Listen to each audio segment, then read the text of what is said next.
News time TN நேயர்களுக்கு வணக்கம். இன்று நம்முடன் மூத்த பத்திரிகையாளர் திரு தாமோதரன் பிரகாஷ் அவர்கள் இணைஞ்சிருக்காரு. வணக்கம் சார். வணக்கம் அனிதா டேனியல் மேடம். வணக்கம் சார். தொடர்ந்து 2 நாட்களாக கரூரில் நடந்த ஒரு அகோர சம்பவம் தான் சார் எல்லாரும் பேசிகிட்டு இருக்காங்க. அதில் பார்த்தீங்கன்னா ராகுல் காந்தி அவர்கள் ஸ்டாலின் கிட்டேயும் தாவேகாவுடைய தலைவர் விஜய் கிட்டேயும் பேசினதாக சொல்லிக்கிறாங்க. இதனால தான் தாவேகா தலைவர் விஜய் மேலே இன்னும் எந்த கேஸும் போடாமல் இருக்காங்கன்ற மாதிரியான தகவல்கள் வெளியே வருதே சார். இது எந்த அளவுக்கு உண்மை? ஆமாங்க. முதல்வர் ஒரு வீடியோ வெளியிட்டிருக்காரு. அது இல்லாமல் 25 இணையதளங்கள் மேலே சென்னை சிட்டி போலீஸ் கேஸ் போட்டிருக்காங்க. மாதிரி வதந்திகளை பரப்புனாங்க அப்படின்னு சொல்லிட்டு. அந்த முதல்வர் பேசின வீடியோவில் முதல்வர் எந்த தலைவரும் தனது தொண்டர்களும் ரசிகர்களும் மரணம் அடைவாங்க அப்படின்னு எதிர்பார்க்க மாட்டாங்க அப்படின்றத அவர் சொல்கிறார். ஆனால் இங்கே நடந்ததே வேறு. அது எஃப்ஐஆர் டீட்டெயில்ஸ் எஸ்பெஷலி வேறு. இந்த நிலையில் தான் ராகுல் காந்தி விஜயோட ரொம்ப நெருக்கமானவர். விஜய் ஒரு காலத்தில் காங்கிரஸ் கட்சியில் சேரணுன்னு விரும்பினார். பாரத் ஜோடோ யாத்திரையிலலாம் அவர் பங்கெடுத்தார் அப்படின்லாம் சொல்லுவாங்க. ஸோ அவர் விஜயை ரொம்ப க்ளோஸாக இது பண்ணார். விஜயும் காங்கிரஸ் கட்சியில் சேர்ந்து நான் காங்கிரஸ் கட்சியை வலுப்படுத்தி தமிழ்நாட்டில் காங்கிரஸ் ஆட்சியை உருவாக்குறேன் அப்படின்ற மாதிரி ராகுல் காந்தி கிட்ட சொன்னார் அப்படின்லாம் சொல்லுவாங்க. இப்போ கூட நீங்கள் பார்த்தீங்கன்னா விஜய் கட்சி காங்கிரஸ் கட்சியை திமுக கூட்டணியிலேருந்து பிரித்து 71 சீட்டு காங்கிரஸ் கட்சிக்கு கொடுத்து அவங்களோட ஒரு அலையன்ஸ் செட் பண்ணுற மாதிரி பேச்சுவார்த்தை நடக்குது. இது ராகுல் காந்தி மட்டத்திலே இந்த பேச்சுவார்த்தை நடக்குது அப்படின்ற மாதிரி சைன்லாம் வந்துச்சு. மல்லிகார்ஜுன கார்கே விஜய் மீட் பண்ணி பேசுகிறாரு அப்படின்ற மாதிரிலாம் சொன்னாங்க. ஸோ இதெல்லாம் செய்திகள் தான். அப்போது என்ன பதில் வந்தது? ஸ்டாலினும் ராகுலும் நல்லா இருக்காங்க, அதனால் காங்கிரஸ் திமுக கூட்டணியில் ரொம்ப நல்லா இருக்குது, அவங்களுக்கு நிறைய எம்எல்ஏ சீட்டுகள் கிடைக்குது, எம்பி சீட்டுகள் 10க்கு மேலே கிடைக்குது, 10க்கு மேலே எம்பி சீட்டுகள் கிடைக்கக்கூடிய ஒரே மாநிலம் தமிழ்நாடு தான் இந்தியாவிலேயே. ராகுல் காந்தியை பிரதமர் ஆகணும்னு சொன்ன ஒரே மாநிலம் தமிழ்நாடு தான் அப்படின்ற மாதிரிலாம் சொன்னாங்க. இப்போது இந்த கரூர் சம்பவம் நடந்த உடனே ராகுல் காந்தி ஸ்டாலின் கிட்ட பேசுகிறார். அதாவது இது கும்பமேளா சம்பவத்தை விட, மகாமகம் சம்பவத்தை விட இது ஒரு பெரிய சம்பவன்ற அடிப்படையில் அந்த அகில இந்திய கவனத்தை இருக்குது. பிஜேபியுடைய டாப் லீடர்கள் யாரும் பேசலை. ஆனால் ராகுல் காந்தி ஸ்டாலின் கிட்ட பேசுகிறாரு. ஸ்டாலின் கிட்ட பேசுகிறதோட நேராக விஜய்கிட்டையும் பேசுகிறாரு. விஜய்கிட்ட பேசி அவர்கிட்டையும் தன்னோட விஷயங்களை கன்வே பண்ணுறாரு. இப்போது விஜய் இந்த சம்பவத்துக்கு அப்புறம் வெளியவே வரல. வீட்டுக்குள்ளே போய் பூந்துக்கிட்டார். பனையூர் வீட்டுக்குள்ளே தான் இருக்கார். புசி ஆனந்த் யாரும் லைனில் வரல. ஆதவ் அர்ஜுன் ரெட்டி லைனில் இல்லை. அந்த கரூர் மாவட்ட செயலாளர் அவரையும் லைனில் பிடிக்க முடியல. வாட்ஸ்அப்பில் அவங்க இருந்த குரூப்லேருந்து தான் அவங்க வெளியே போயிட்டாங்க. என் தாய் மரணித்ததை விட அதிகமான வேதனை அனுபவிக்கிறேன் அப்படின்னு ஆதவ் அர்ஜுன் ரெட்டி அவர் பத்திரிகையாளர்களோடலாம் தொடர்பு இருக்கவர் இல்லையா, அவர் சொன்னால் போடக்கூடிய பத்திரிகையாளர்கள் நிறைய பேர் இருக்காங்க. அவங்க எல்லாமே போட்டுக்கிட்டு இருக்காங்க. இந்த சூழ்நிலையில் அவர் தனிமையில் இருக்கார் அப்படின்ற மாதிரி சொல்லக்கூடிய ஒரு சூழ்நிலையில் போலீஸ் பாதுகாப்பை அதிகப்படுத்தி அவர் வீட்டுக்கு வெடிகுண்டு மிரட்டெல்லாம் வர அதுக்கெல்லாம் சோதனையெல்லாம் நடத்தி உக்காந்துக்கிட்டு இருக்காங்க. இந்த தனிமையில் இருக்கக்கூடிய விஜயை யாரும் தொடர்பு கொள்ள முடியாது. அந்த சமயத்தில் ராகுல் காந்தி தொடர்பு கொண்டு பேசி அவர் காங்கிரஸ் மேலிட பிரதிநிதியை அனுப்புகிறார். ஏன் விஜயோட அவர் பேசுகிறாரு அப்படின்னா, அவரோட தொண்டர்கள் தான் மரணம் அடைஞ்சாங்க, அதுக்கு ஆறுதல் சொல்கிறதுக்காக பேசுகிறேன் அப்படின்றது தான். இப்போது அந்த தொண்டர்கள் மரணம் அடைஞ்ச விஷயத்தில் விஜய் மேலே தப்பு இருக்கா இல்லையான்றது தான் கேள்வி. அதுதான் போயிட்டுருக்கு. அது போயிட்டுருக்கும்போது தொண்டர்கள் மரணம் அடைஞ்சதுக்கு ராகுல் காந்தி வந்து விஜய்க்கு ஆறுதல் சொல்கிறாருன்னா, அப்போ விஜய் மேலே தப்பு இல்லைன்னு யார் சொல்கிறா? ராகுல் காந்தி சொல்கிறாரு. அப்படி தானே அர்த்தம் அதுக்கு. ஸோ விஜயோட பேரை வந்து தமிழக அரசு எஃப்ஐஆரில் இன்வால்வ் பண்ணாததுக்கு காரணம் ராகுல் காந்தி தான் அப்படின்றது சொல்கிறாங்க. பொதுவாக இப்போ வடக்குலேருந்து வரக்கூடிய பல விஷயங்கள் வந்து நம்ம தமிழ்நாட்டுக்கு எதிராக தான் இருக்கும். அது அமித்ஷாவாக இருக்கட்டும், மோடியாக இருக்கட்டும், ராகுல் ஆகட்டும், எல்லாம் இருக்கட்டும். கடந்த காலங்களில் சொல்லுவாங்க, இந்திரா காந்தி சொல்லி தான் அது நடந்தது, இது நடந்தது அப்படின்னு சொல்லுவாங்க. அந்த மாதிரி இப்போது ராகுல் காந்தி சொன்னதுனால நடிகர் விஜய் மேலே போட இருந்த வழக்கு எஃப்ஐஆரில் அவர் பேரை சேர்ப்பதற்கு தமிழக அரசு தயாராக இல்லை. தாவேகா மேலே 3 எஃப்ஐஆர் போட்டிருக்காங்க. ஸோ அந்த கேஸ் டீட்டெயில்ஸ்லாம் எந்த அளவுக்கு சார் இருக்குது? 3 எஃப்ஐஆரில் முதல் எஃப்ஐஆர் வந்து ஃபஸ்ட்டு எஃப்ஐஆர் வந்து நாமக்கல் கேஎஸ் தியேட்டர் பக்கத்தில் இவங்களுக்கு வந்து கூட்டம் நடத்துறதுக்கு பர்மிஷன் கொடுக்குறாங்க. அங்கே ஒரு மருத்துவமனை இருக்குது. அந்த மருத்துவமனையை வந்து பேர் பலகையை அடித்து உடைக்கிறாங்க. இது வந்து முதல் எஃப்ஐஆர். இதில் வந்து புசி ஆனந்த் மேலேயும் அந்த நாமக்கல் மாவட்ட செயலாளர் சோம் சதீஷ் அப்படின்றவர் மேலேயும் எஃப்ஐஆர் வந்து போடுறாங்க. அதுக்கப்புறம் 2வது எஃப்ஐஆர் வந்து மணிவண்ணன் ஒரு இன்ஸ்பெக்டர் போடுறாரு. அவர் வந்து இந்த மாதிரி காலை 10 மணிலேருந்து 3 மணி வரைக்கும் பர்மிஷன் கேட்குறாங்க. இவங்க கேட்டுட்டு ஒன்லி 10,000 பேர் வருவாங்க அப்படின்னு சொல்லிட்டு இவங்க சொல்கிறாங்க. பட் 25,000 பேர் வந்து வராங்க. வேலாயுதம் பாளையத்துலேருந்து ரோட் ஷோ வந்து இவங்க நடத்துகிறாங்க. அங்கேருந்து சாயந்தரம் 7 மணிக்கு வேலுச்சாமிபுரம் அப்படின்ற ஒரு இடத்துக்கு வராங்க. அங்கே வந்து கூட்ட நெரிசலில் என்ன பண்ணுறாங்க, மக்கள்லாம் வந்து ஒரு கார் ஜென்ரேட்டர் செட்டு இருக்கக்கூடிய அறைக்குள்ளே போகிறாங்க. அந்த நாள் அங்கே வந்து பவர் கட்டு உருவாகுது. பவர் கட்டு உருவாவதோடு அங்கே இருக்கக்கூடிய ஒரு தகர கொட்டகை மேலே ஏறுறாங்க. தகர கொட்டகை மற்றும் ஒரு மரத்து மேலே ஏறுறாங்க. மரம் முறிஞ்சு இவங்க கீழே விழுறாங்க. அதனால் வந்து பெரிய அளவுக்கு மூச்சு திணறல் வருது. போலீஸ் வந்து ஏகப்பட்ட மக்கள் கூடுறாங்க அப்படின்றதுனால ஏற்கனவே ரோட் ஷோ நடத்தக்கூடாது, ரோட்டில் வந்து அப்படியே ஒரு ஷோ மாதிரி பண்ணுறது, அது வந்து நடத்தக்கூடாது அப்படின்னு சொல்லிட்டு கரூர் மாவட்ட செயலாளர் மதியழகன், புசி ஆனந்த், நிர்மல்குமார் இவங்க 3 பேர்கிட்டையும் எச்சரிக்கிறாங்க. எச்சரிக்கிறத மீறி இவங்க வந்து கூட்டங்கள் வந்து கூடுது, பெரிய அளவு கூடுது. அந்த மரத்து மேலே ஏறினவனும் அந்த ஆஸ்பிரா ஷீட் மேலே ஏறினவனும் முறிந்து இவங்க விழறதுனால பெரிய அளவுக்கான டேமேஜ் வந்து இங்கே வருது. அதனால் இங்கே வந்து மதியழகன், புசி ஆனந்த், நிர்மல்குமார் மற்றும் பலர் அப்படின்னு சொல்லிட்டு செகண்ட் எஃப்ஐஆர் போட்டிருக்காங்க. 3வது எஃப்ஐஆர் வந்து இந்த ஆம்புலன்ஸை அடிச்சிருக்காங்க இவங்க. அதை ஒட்டி ஒரு 3வது எஃப்ஐஆர் ஒன்று போட்டிருக்காங்க. இந்த ஆம்புலன்ஸ் வந்து 2 ஆம்புலன்ஸ் வந்து தாவேக்காவே வச்சுருக்கு, அங்கே நிறுத்தி வச்சுருக்கு. அதில் வந்து ஒரு ஆம்புலன்ஸ் வந்து அடிபட்டோன்னே உள்ளே வருது. உள்ளே வந்தோடனே என்னையா நம்ம கொடி போட்டு ஆம்புலன்ஸ் வருதுன்னு இவரே மைக்கில் கேட்குறாரு. அதுக்கப்புறம் வந்து முழுக்க ஆம்புலன்ஸ்களை வந்து இவங்க அடிக்க ஆரம்பிச்சிடுறாங்க. யார்? பப்ளிக். தாவேக்கா பப்ளிக் வந்து ஆம்புலன்ஸை அடிக்கிறாங்க.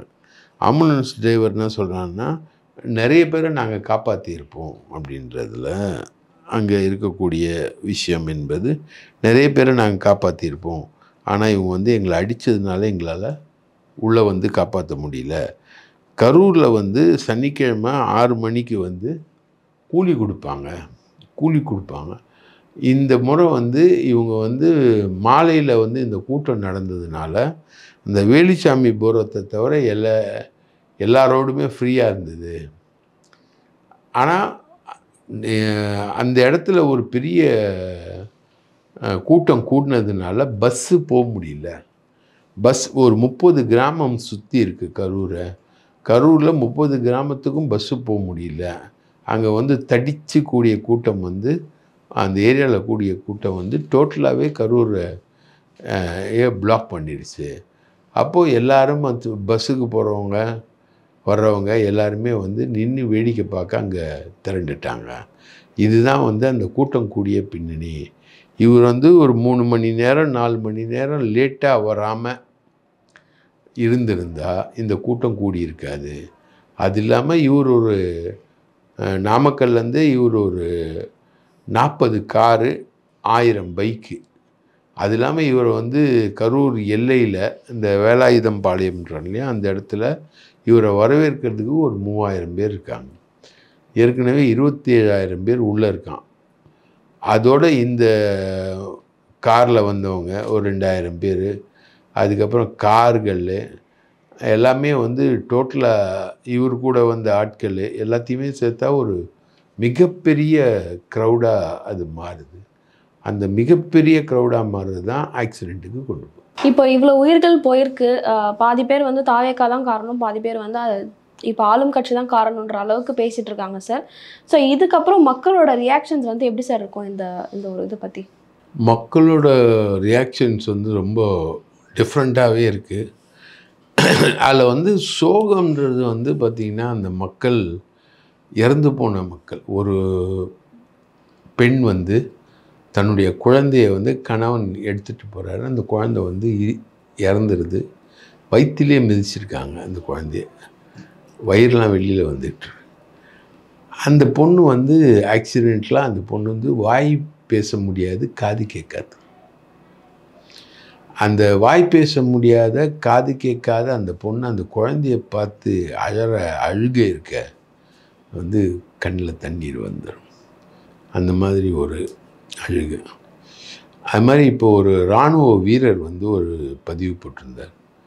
இராணுவ வீரர் வந்து இந்த மாதிரி நீங்கள் வந்து கரூரில் வந்து நடிகர் விஜயை பார்க்குறதுக்கு நீங்கள் போய் 41 பேர் இறந்துருக்கீங்க.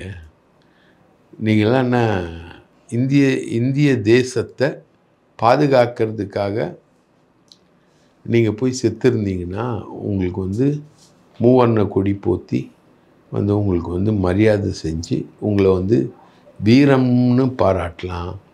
ஒரு நடிகரை பார்க்க போயிட்டு நீங்கள் இத்தனை பேர் செத்துருக்கீங்கன்னா அது வந்து தமிழ்நாட்டுக்கே அவமானம், தமிழன்னு சொல்கிறதுக்கே மிகப்பெரிய அவமானம் அப்படின்னு அவர் ரொம்ப உருக்கமாக, அவரோட லாங்குவேஜ் வந்து ஒரு மாதிரி கெட்ட வார்த்தையில் தான் திட்டுறார். ரைட்டா, மானம் கெட்டவங்களா, அப்படிப்பட்டவங்களா இப்படிப்பட்டவங்களா அப்படின்னு தான் கேட்குறாரு. ஆனால் அந்த உணர்வில் இருக்க நியாயம் என்பது ஒரு எல்லையில் நாட்டை காக்க போராடுற ஒரு மாவீரனோட நியாயம். அங்கே போகிறதும் ஒரு உயிர் தான். ரைட்டா, எல்லையை காக்கிறதுக்காக எதிரி நாட்டோட போரிடும் போதும் போகிறது ஒரு உயிர் தான். இங்கே ஒரு நடிகரை பார்க்கறதுக்காக போய் அங்கே போகிறதும் ஒரு உயிர் தான். அந்த ஒரு உயிரை எப்படி இவங்க தியாகம் பண்ணுறாங்க அப்படின்றதில் இருக்கிற வித்தியாசம்தான் மிகப்பெரிய வித்தியாசம். இதுதான் பப்ளிக்கோட ரியாக்ஷன். இதில் வந்து பப்ளிக்கு வந்து இன்னும் பல பேருக்கு புரியல இதில் யார் மேலே தப்பு, எப்படி தப்பு, ஏன் தப்பு அப்படின்ற மாதிரி. இவங்க வந்து ஒரு பெரிய கேம்பெயினே வந்து இவங்க நடத்துகிறாங்க இணையதளத்தில்.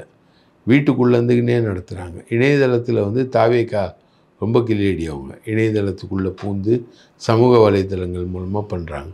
அதுக்கு வந்து செந்தில் பாலாஜி தான் காரணம். பாட்டிலுக்கு 10 ரூபான்னு ஒரு டான்ஸ் ஆடினார். அப்போ ஒரு செருப்பு வந்து விழுந்துச்சு. அவங்க வந்து க்ரௌடை வந்து லத்தி சார்ஜ் பண்ணாங்க, கரண்ட்டை கட் பண்ணாங்க. ஆக்சுவலாக கரண்ட்டு கட் ஆகலை. அந்த ஏரியாவில் ஜென்ரேட்டர் ரூம்குள்ளே இவங்க போனதுனால தான் ஜென்ரேட்டர் கட் ஆச்சே தவிர கரண்ட்டு கட் ஆகலை. அந்த சைடில் வந்து எல்லா இடத்துலையும் கரண்ட் வந்து இருந்தது. அந்த மாதிரி ஒரு சில கேம்பெயின்ஸை வந்து ரொம்ப கேவலமாக பண்ணுறாங்க இவங்க. அதே மாதிரி ஆம்புலன்ஸை வந்து நடுவில் கொண்டு வந்து விட்டாங்க அப்படின்ற மாதிரி ஒரு விஷயத்தையும் சொல்கிறாங்க. இங்கே கரூரை அந்த சம்பவம் நடந்த இடத்துக்கு பக்கத்தில் இருக்க ஒரு ஹாஸ்பிட்டல் ஒன்று இருக்குது. அது பேர் வந்து அக்ஷயான்னு ஒரு ஹாஸ்பிட்டல். அங்கே மட்டுமே 5 ஆம்புலன்ஸ் வந்து இருக்குது. அது இல்லாமல் அந்த ஏரியாவை சுற்றி வந்து 50 ஆம்புலன்ஸ், சின்ன சின்ன சின்ன ஆம்புலன்ஸ் வந்து 50 ஆம்புலன்ஸ் இருக்குது. இந்த மாதிரி ஒரு சம்பவம் நடந்த உடனே வந்து அவங்க உள்ளே பூந்து காப்பாற்ற முற்பட்டுருக்காங்க. இந்த கூட்டத்துக்கான அனுமதியை வந்து காவல்துறை கொடுக்கும்போதே வச்ச நிபந்தனையில் ஒன்று, நீங்கள் வந்து யாராவது காயமடைஞ்சால் ஆம்புலன்ஸில் கூட்டிகிட்டு போகணுன்றது. தாவேகாவை பொறுத்த வரைக்கும் உளுந்தூர்பேட்டை மாநாட்டிலேருந்து இன்றைக்கி வரையும் நடக்கிற வரைக்கும் நீங்கள் பார்த்தீங்கன்னா நிறைய பேர் சாவுறாங்க, இஷ்டத்துக்கு சாவுறாங்க. அதனால் வந்து சாவுன்றது வந்து இந்த கட்சியோட கூடவே பிறந்தது தான். இப்போ மதுரை மாநாட்டில் கூட ஒரு பையன் 19 வயசு பையன், நீலகிரி பையன் ஸ்பாட்டில் அவுட்டு, மூச்சு திணறி அவுட்டு. அது கண்டுக்கவே இல்லை. அவங்க யாராவது நீங்கள் தாவேகா மாநாட்டில் இறந்தீங்கன்னா அந்த வீட்டுக்கு வந்து தாவேகா நிர்வாகிகளோ இல்லை விஜயோ போய் ஆறுதல் சொல்கிறதே கிடையாது. ரைட்டுங்களா? எவ்வளோ பெரிய கட்சிக்காரங்கன்னா இருந்தாலும் சரி, விஜய் அதெல்லாம் வந்து கண்டுக்க போகிறதே கிடையாது. அந்த மாதிரி இருக்கக்கூடிய இடத்துல 2 ஆம்புலன்ஸு சாவு வந்து நிரந்தரமான ஒரு இடமா தாவேகா கூட்டங்கள் அமைஞ்சதுனால 2 ஆம்புலன்ஸை தாவேகாரங்களே வச்சுருக்காங்க. அதில் ஒரு ஆம்புலன்ஸ் வந்து தாவேகா கொடி போட்டே வருது. உடனே விஜய் மேடையிலேருந்தே கேட்குறாரு, என்னப்பா நம்ம கட்சி கொடி போட்டெலாம் ஆம்புலன்ஸ் வருது அப்படின்ட்டு. அது தாவேகாவோட ஆம்புலன்ஸ். அது வந்து அடிபட்டவங்களை தூக்குறதுக்கான ஆம்புலன்ஸ். இதுதான் வந்து பப்ளிக்கோட ரியாக்ஷன். பப்ளிக்கு ஒன்றும் புரியல. இது வந்து இந்த மாதிரி ஒரு டெத்துன்றது வந்து தமிழக பப்ளிக்கு ரொம்ப நாள் கழித்து பார்க்குறாங்க. மகாமகம்னு ஒரு 91, 96 கிட்டத்தட்ட ஒரு 30 வருஷத்துக்கு முன்னாடி வந்து மகாமகத்தில் ஜெயலலிதா மேலே சசிகலா தண்ணி ஊற்ற, சசிகலா மேலே ஜெயலலிதா தண்ணி ஊற்ற ஒரு 50 பேர் செத்து போனாங்க. அந்த சாவுக்கு அப்புறம் இப்போ இதுதான் சாவு. 41 பேர் இது வரைக்கும் செத்துருக்காங்க. இதுதான் ஒரு பெரிய சாவு. ஸோ இதுக்கு என்ன ரியாக்ஷன் பண்ணுன்றது தெரியல. இதில் யார் மேலே தப்புன்றது சொல்ல தெரியல. விஜய் மேலே தப்பு அப்படின்னு சொல்லிட்டு தமிழ்நாடு முழுக்க போஸ்டர்ஸ் வருது. நடிகர் விஜயை கைது செய் அப்படின்ற மாதிரி போஸ்டர்ஸு தமிழ்நாடு முழுக்க வருது. ஸோ இதில் போலீஸ் என்ன பண்ணிச்சு, விஜய் என்ன பண்ணிச்சு அப்படின்றதுல ஒரு பெரிய குழப்பம் வந்து நீடிச்சுக்கிட்டு.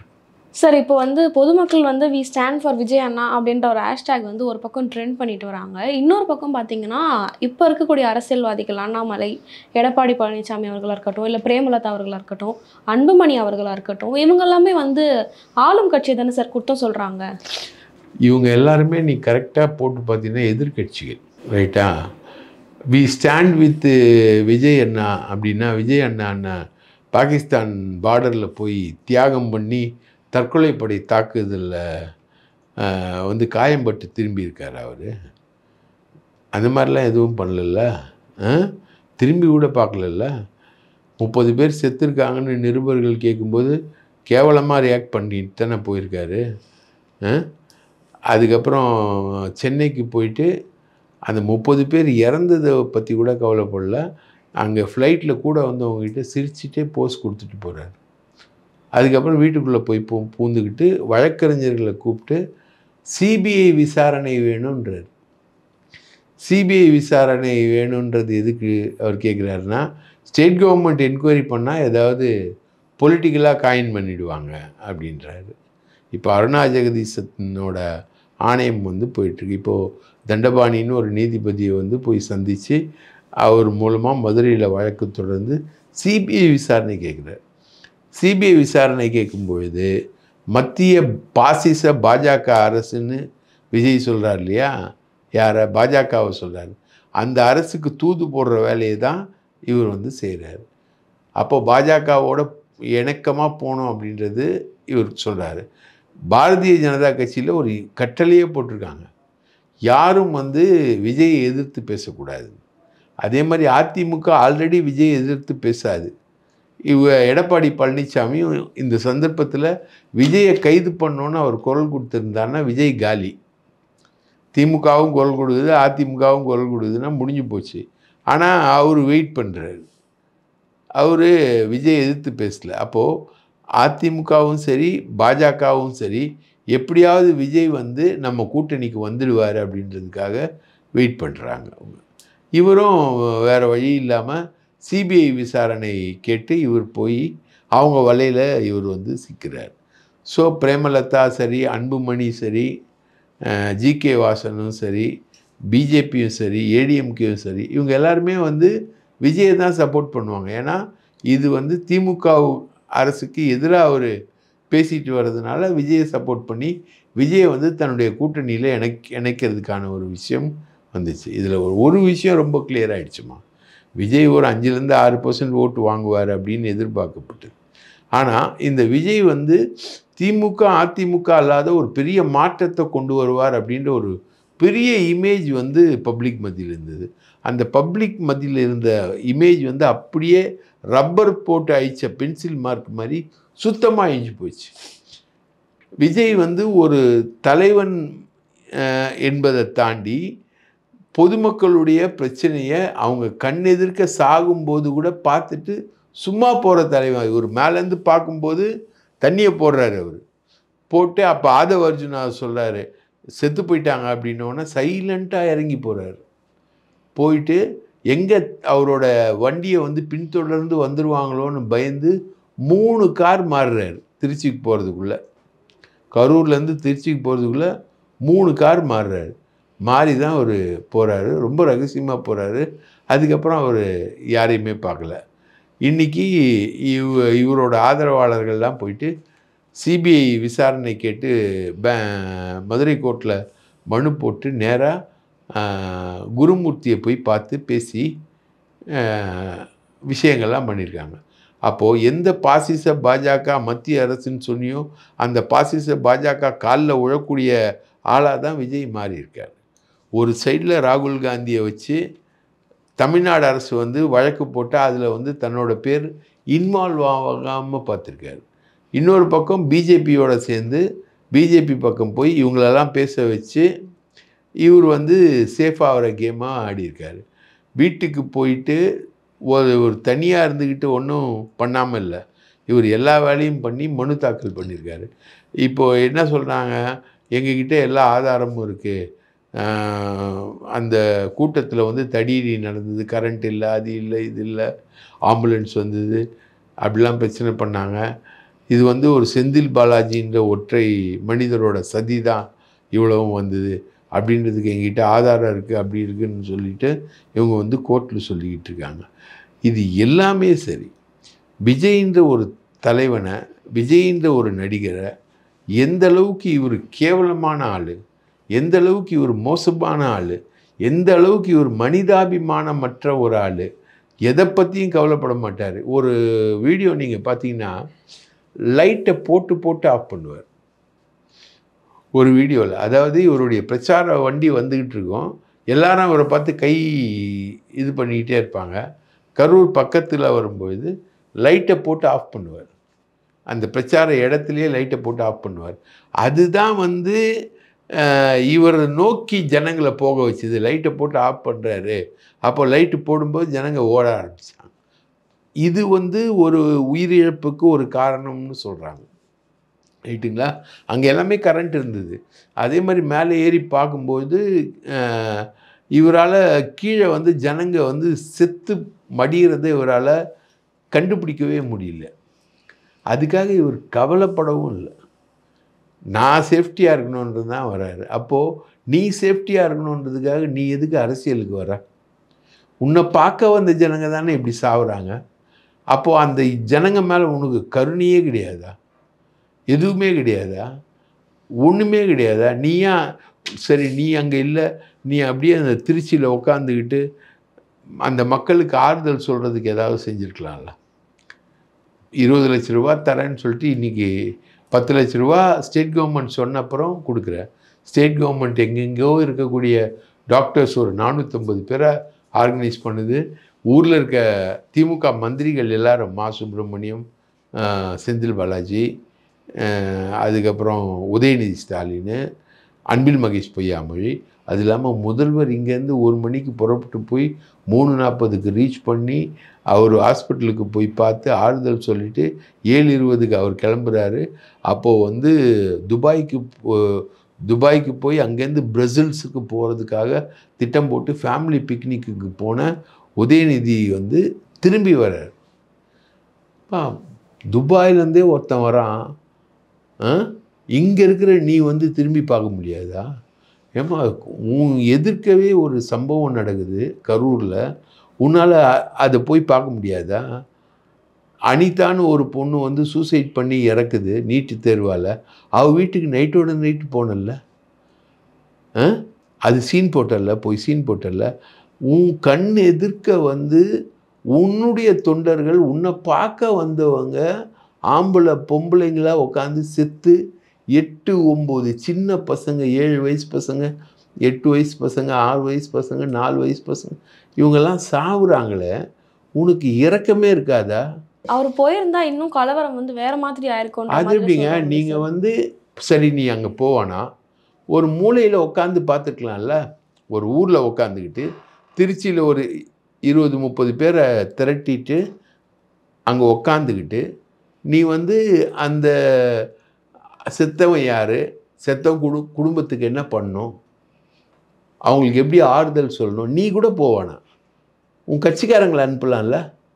உன் கட்சிக்காரங்களை என்ன பண்ணுவாங்க?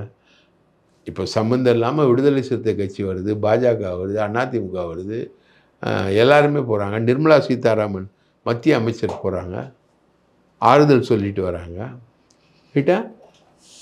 எல்லாருமே போகிறாங்க. இது ஒரு துக்ககரமான இடமா மாறி போச்சு. அந்த இடத்துக்கு நீ ஏன் போகல? உனக்கு என்ன இருக்குது? அப்போ உனக்கு என்ன மனிதாபிமானம் இருக்குது? நீ மனுஷனா? நீ வந்து இயேசு கிறிஸ்துவை வந்து நம்புகிற, இயேசு கிறிஸ்துவை வந்து வணங்குற, உன் பேரை ஜோசப் விஜய்ன்னு சொல்கிற, அந்த மதத்துக்கு உரிய அடையாளமே மனிதாபிமானம் தானே. இயேசு கிறிஸ்துவோட ஒரு மிக சிறந்த மனிதாபிமானி யார் இருக்க முடியும்? ரைட்டா?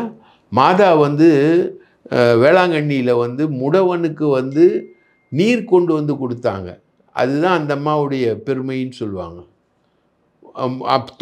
தோன்றும்போது அந்த முடவன் வந்து நீர் கொடுக்குறான், அந்த முடவனை வந்து நடக்க வைக்கிறாங்க அந்த அம்மா.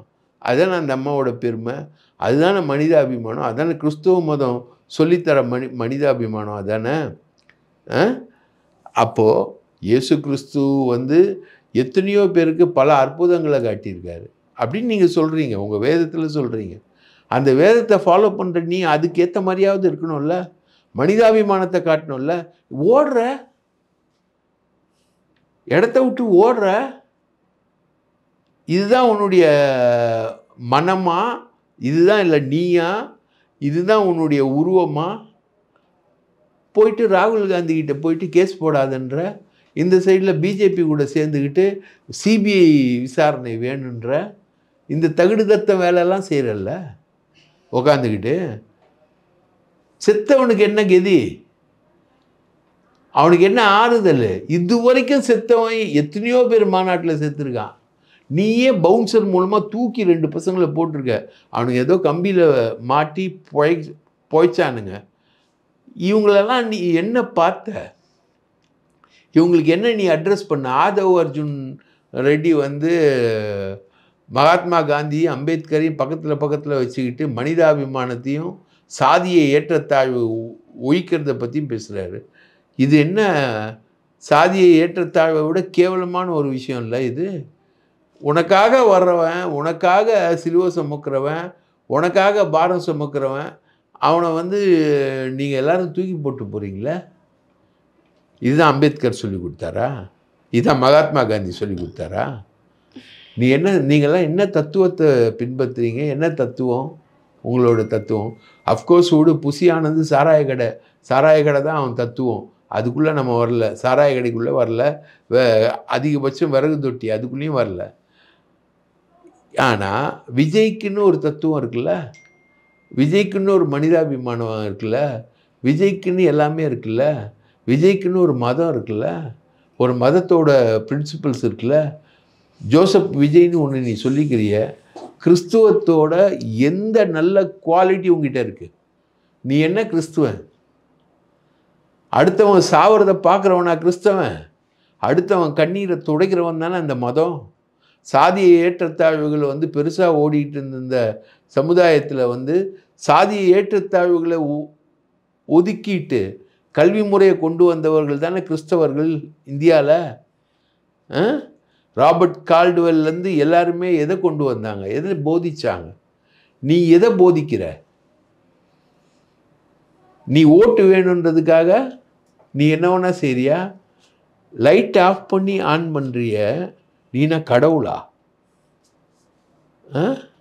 நீன கடவுளா? உன்னை பார்க்கணுமா? உன்னை அப்படி வெறி கொண்டு பார்க்கணுமா? சினிமாவில் வர உன்னை நேரில் பார்க்கறதுக்கு ஒரு வாய்ப்புன்ற ஒரே ஒரு சான்ஸ் தானே உன் மேலே இருக்கக்கூடிய அட்ராக்ஷனுக்கு காரணம். அதுக்கு பலி உயிரா? 41 பேரா? இதெல்லாம் எந்த வகையில் நியாயம் அப்படின்றது தான் நமக்கு வரக்கூடிய கேள்வியாக இருக்குது. இதுக்கு அடுத்து மக்களோட ரியாக்ஷனும் சரி, இல்லை அரசியல்வாதிகளோட ரியாக்ஷன்ஸும் சரி, இந்த வழக்கு அடுத்து எப்படி சார் போகும்? இந்த வழக்கு ரொம்ப சீரியஸாகவே போகுமா? நான் ஹைகோர்ட்டை நம்புகிறேன். தண்டபாணி நீதியரசர் தண்டபாணிக்கிட்ட போகுது இந்த வழக்கு. அவர் கண்டிப்பாக போவார். அது நீதிபதி தண்டபாணியாக இருந்தாலும் சரி, நீதியரசர் ஆனந்த் வெங்கடேஷாக இருந்தாலும் சரி, நீதியரசர் வேல்முருகனாக இருந்தாலும் சரி, இதை லைட்டாகவே விட மாட்டாங்க.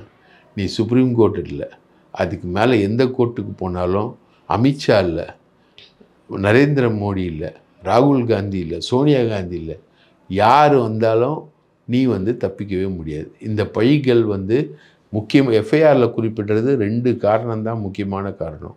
நீ பண்ண டிலே, தாமதமாக வந்தது. அதுக்கு என்ன ரீசன் சொல்வ? 8:45 மணிக்கு நாமக்கலுக்கு வரேன்னு டைமிங் கொடுத்துட்டு 8:45 மணிக்கு தான் வீட்டிலேருந்தே புறப்படுற. இதுக்கு என்ன பதில் சொல்வ நீ? நீ பண்ண தாமதம், நீ போலீஸ் கொடுத்த நிபந்தனைகளை மீறினது, போலீஸ் கொடுத்த எச்சரிக்கைகளை மீறினது, மக்களை திரட்டினது, அவங்கள உட்கார வச்சது, அவங்கள காயப்படுத்தினது, கொடுங்காயம் விளைவித்தல்ன்றான் எஃப்ஐஆரில். கொடுங்காயம் விளைவித்தல், கொடுங்காயத்தை ஏற்படுத்தினது, எல்லா வேலையும் செஞ்சது. இதெல்லாமே வரலாற்றில் ஒரு கரும்புள்ளியாக நீடிக்கும். இந்த பழியிலேருந்து விஜய் தப்பிக்க முடியாது.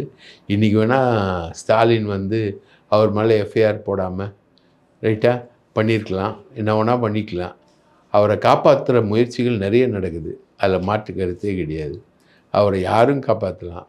ஆனால் அவர் நம்புகிற தெய்வம்னு ஒன்று இருக்குல்ல, அந்த தெய்வத்துக்கு ஒரு சாட்சியம்னு ஒன்று சொல்லணும்ல, அங்கேருந்து விஜயால் தப்பிக்கவே முடியாது. அதே மாதிரி மக்களுடைய மனசாட்சியிலேருந்து தப்பிக்க முடியாது. விஜய் நல்லவர், நல்லதை சொல்கிறாரு அப்படின்னு இது வரைக்கும் நம்பிக்கிட்டு இருந்த தமிழக மக்களுடைய மனசாட்சிகள்லேருந்து அவர் போயிட்டார். நம்ம திமுக அதிமுக அதெல்லாம் சொல்லலை. நீ நல்லவன் கிடையாது. நீ நல்லவன் அந்த என்ன பண்ணியிருக்கணும்? இந்நேரம் ஒரு அப்பீல் வந்திருக்கணும், இந்நேரம் ஒரு குறைந்தபட்சம் ஒரு வீடியோ வந்திருக்கணும்ல. நான் ஆறுதல் சொல்கிறேன், பாதிக்கப்பட்டவங்க இப்படி பாதிக்கப்பட்டவங்க அதெல்லாம் பாவம், அவங்களுக்கெல்லாம் நான் ஆறுதல் சொல்கிறேன் அப்படின்றார். ஹைகோர்ட்டில் போய் அப்பீல் மட்டும் பண்ணுறேன், நான் போய் எல்லாருக்கும் ஆறுதல் சொல்ல போகிறேன், எனக்கு அனுமதி கொடுங்கள் அப்படின்னு. நீ மறுபடியும் அனுமதி கொடுத்தா என்ன வரும்? இதுதான் வரும். இன்னும் ஒரு 10 பேர் சாவான், அதுக்கு தான் அனுமதியா? இதெல்லாம் சும்மா போகாதும்மா. வரலாற்றில் யாரும் இந்த மாதிரி பாவங்களெல்லாம் ஏற்றுக்கிட்டு யாரும் சும்மா போனதில்லை. மகாமகம் ஜெயலலிதா 96 மிக மோசமான தோல்வியை சந்தித்தாங்க. ஆட்சிக்கு வரல, ஓட்டு போடலை, கவுன்சிலர் ஆகலை, அதுக்குள்ளே 40 பேரை சாவடிச்சுட்டு நிற்கிறேன். ஊழல் கூட பரவாயில்லம்மா, அதை விட மிக மோசமான கொடூரமான செயலை விஜய் செஞ்சுருக்காப்புல. இது ஏற்றுக்கிறதுக்கு எந்த விதத்துலேயும் யாருடைய மனசாட்சியுமே இடம் கொடுக்காது. இந்த வழக்கில் 25 யூடியூபர்கள் மீது அவர்கள் வதந்தியை பரப்பியதாக வழக்கு போடப்பட்டுள்ளது. அதில் ஒரு யூடியூபர் செந்தில் பாலாஜியை குறிப்பிட்டு, உன்னை பற்றி பேசியவுடன் இந்த ஊரை தாண்டி போய்விடுவாயா என செந்தில் பாலாஜி மிரட்டினார் என குறிப்பிட்டார். அந்த பிரபலமான யூடியூபர் உட்பட 25 பேர் மீது வழக்கு தொடரப்பட்டுள்ளது. அதில் இப்பொழுது 3 பேரை கைது செய்திருக்கிறார்கள். அதில் டிவிகேவை சேர்ந்த 2 பேர், பாரதிய ஜனதா கட்சியின் கலாச்சார பிரிவை சேர்ந்த ஒருவர் என 3 பேரை சென்னை நகர போலீசார் கைது செய்துள்ளனர். பொறுத்திருந்து பார்ப்போம் சார். காலம் பதில் சொல்லும் கண்டிப்பாக. நன்றி சார். வாய்ப்பளித்ததற்கு மிக்க நன்றி.